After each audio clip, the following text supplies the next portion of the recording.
Hey everybody, this is Eric with Shock Blast Media. I'm here today with Josh from As I Lay Dying. What's up? All right, so right off, before we really start with the interview, how do you feel to know today is the day that Randy Blythe from Lamb of God is finally making his return home? That is so good to hear. You know, I've only been awake for about an hour at this point, which is really sad, but that is great news. I had no idea yet because I haven't checked anything today, so that's really good to hear. Yeah, it was breaking news. One of the best things I've read. This first thing in the morning I read, and I think everybody in the metal world is happy that he's back home. About time. So, you guys are on the annual Rockstar Energy Drink Mayhem Festival. How has the tour been so far? It's been great. You know, it's winding down now in the last week, so we're kind of trying to get as much in as we can, see all the bands one last time and stuff. But it's been great for us. We got to do the best of both worlds. We went to the side stage first, then rotated to the main stage. Now we're back at the side stage, so we kind of got to experience all sides of Mayhem. Now, throughout the duration of the show, has there been any of the past shows that have any memorable spots?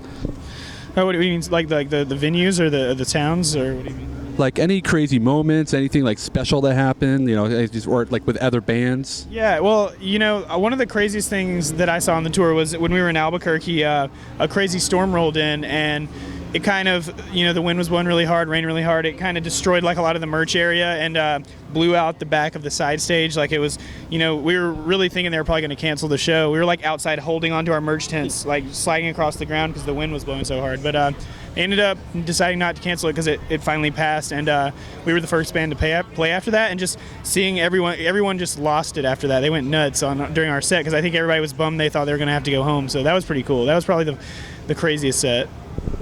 Now, I wanted to get your thoughts on the recent tragedy that happened in Colorado with the Dark Knight Rises movie. What are your thoughts and feelings on that? It's one of the saddest things I've heard in a long time. But it's a slippery slope for me to get into like gun control and stuff because I was born and raised in Alabama. I probably own 12 guns, you know what I mean? And but I was always taught gun safety and common sense. Yep. But then at the same time, you see these studies that have been done that it's like lists the amounts of deaths by gunfire by country, and it goes, Great Britain 197 or 900 or whatever, they're all under 1,000. Then it gets to the United States and it's like 9,900, and you're like, well, they do have a point when they say that, the guns kill people, so. It's not exactly guns kill people, it's more who uses it. Yeah, and I guess, but you can never guarantee that people aren't crazy, I guess. So, I'm not saying that I'm on one side or the other because I would be a hypocrite to say that I was against owning guns because I know that I can own a gun safely, but. Now, did you get a chance to go see the new Dark Knight Rises movie or any of the movies throughout the summer? Yeah, that's pretty much the only. I saw that and Prometheus. That's the two movies I've seen recently. What'd you think of those movies? I loved them. Like I thought Prometheus, like maybe like there was some things in the last 15 minutes that I wasn't 100% sold on, that I felt like were just kind of needless and kind of silly. And then, but I would still give it like a 7 out of 10. And then I loved Dark Knight Rises. I think it was the perfect way for Christopher Nolan to like round out his trilogy. I thought it was a great movie. I think, in my own perspective, I thought it was a better movie as a whole than the previous one. Yeah. But I think the Joker was the best villain. Yeah, I agree with that, definitely. So anyways, you guys have your upcoming 6th album, Awakened, coming out. What can fans expect from this upcoming album?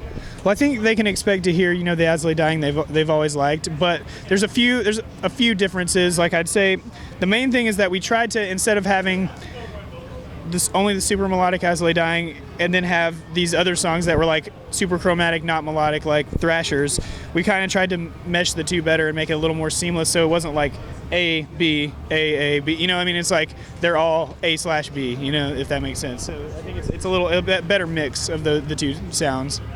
Would you say that your first single, Cauterize, is a perfect example of what to expect? I wouldn't say it's a perfect example. I would say that's an example of like that we released that song specifically because there's a lot of people, even though we clearly multiple times reiterated that the songs on Decus were remixes of songs that were already done by other artists. People were very confused and thought that maybe we were going to go in this electronic direction. So we figured we would release the most just straight ahead, balls out, As Lay Dying song first. So it's definitely, I wouldn't say safe in a bad way, but it's like, it's the most alike to, you know, what we've always done. And there's a lot of stuff on there that I think it's a bit different, even melodically on those songs. Like we just kind of, you know, we kind of did some stuff we haven't done guitar wise and, you know, vocally. I think it's definitely nothing that would alienate somebody who already likes our music, but we feel like it's, you know, at least pushing forward a little bit in our sound.